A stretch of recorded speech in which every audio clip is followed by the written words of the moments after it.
Hello, hello. Today we're talking about time management, and I'm going to tell you some of the tips and tricks I use to get stuff done. So I'll see you on the inside. You're listening to my mom on the Mommy's Home Office show. Okay, Mom, yes, your turn. Love you. Yeah, push mommy up, eh? Aw, thanks, guys. Now go play so I can record this. Welcome to the Mommy's Home Office podcast, where I pull back the curtains and talk about the realities of starting and running a successful online business from home. I'm your host, Nicole Wynn. Let's do this. This episode is brought to you by Beautycounter. So I picked Beautycounter because I totally love all of their products and their mission and their story. I've been using them for a while now and I totally love them. You guys know this, but I'm a huge advocate for knowing exactly what's in the stuff we put into and onto our bodies, because the fact that our skin is the largest organ we have, and it only takes 26 seconds for the chemicals in our personal care products to get into our bloodstreams. Dude, that seriously freaks me out. The EU has banned over 1,400 ingredients from their beauty products, while the US has banned, take a guess, 11. 1. Like, that's nothing. Beautycounter has banned over 1,500 harmful or questionable ingredients from their products, and that's why I chose them. To learn more, go to mommyshomeoffice.com/BC and you will be linked to my Beautycounter page. Now let's jump into today's episode. Okay, moms, I'm about to get real for a second. I'm not the best time manager. Managing time has always been a struggle for me. Plus, I'm a serial procrastinator. I know, that's really bad. But juggling the kids, the house, the husband, and 2 businesses is not an easy feat. Oh, wait, and I forgot the PTA. Just a little side note on that. No matter what position you sign up for or how little time they say it's going to take, they're lying. It always takes way more time than you think. And don't get me wrong, I love the PTA. I think they're super important, but choose your position or your volunteer level wisely. All right, enough on that rant. I'm betting that you've felt this way before.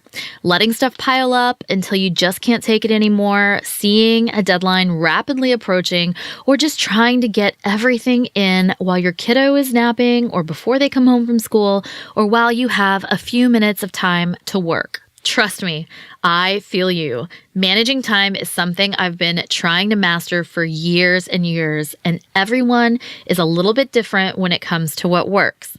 So I have a few tricks up my sleeve for actually getting stuff done.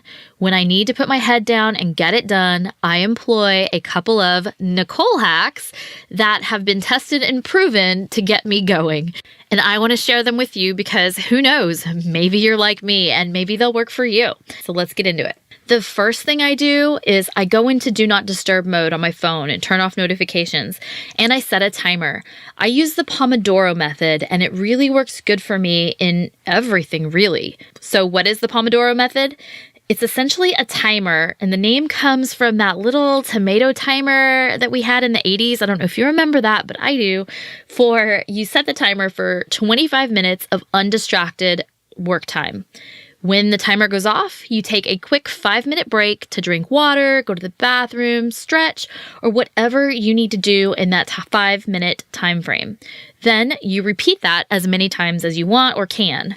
Now, you can always set the timer for different time frames from like 10 minutes to 40 minutes, but don't go any longer than 40 minutes without taking a break. Our brains work best with periods of work time and periods of rest time.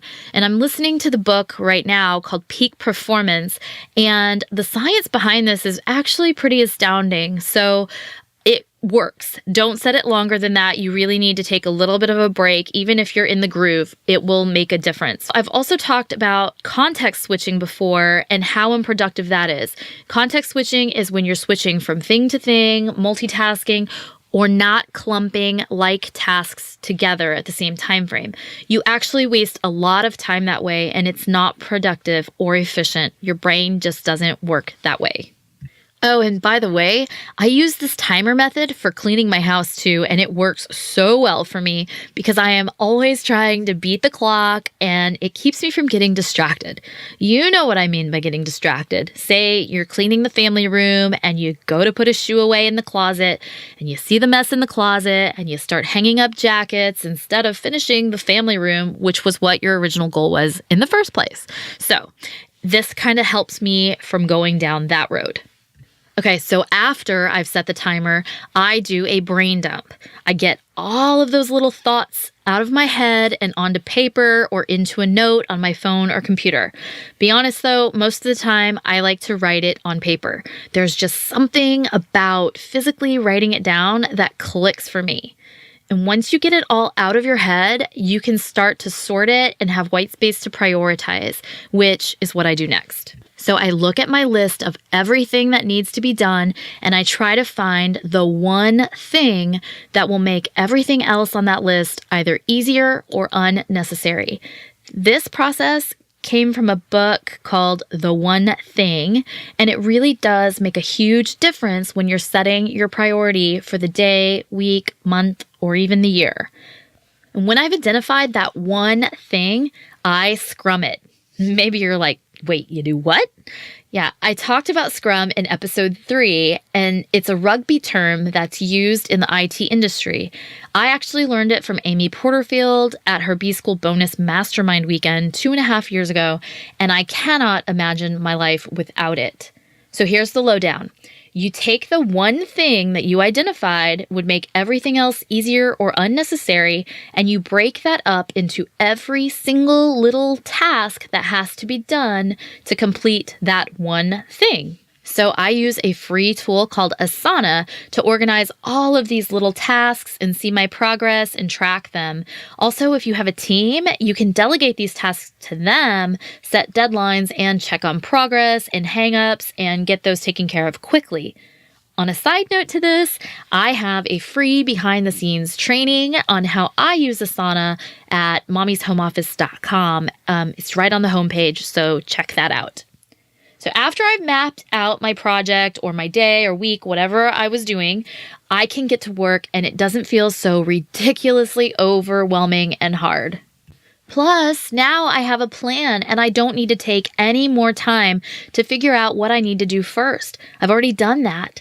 So now anytime I have a 10-minute, 20-minute, or 40-minute chunk of time that I can actually sit down and work undistracted, I set my timer and I know exactly where I'm at and what I need to do, and I can start crossing those things off of the list. And most importantly, I know that I'm moving forward and not just spinning my wheels doing the things that won't move the needle forward in my business or whatever I'm using this process for.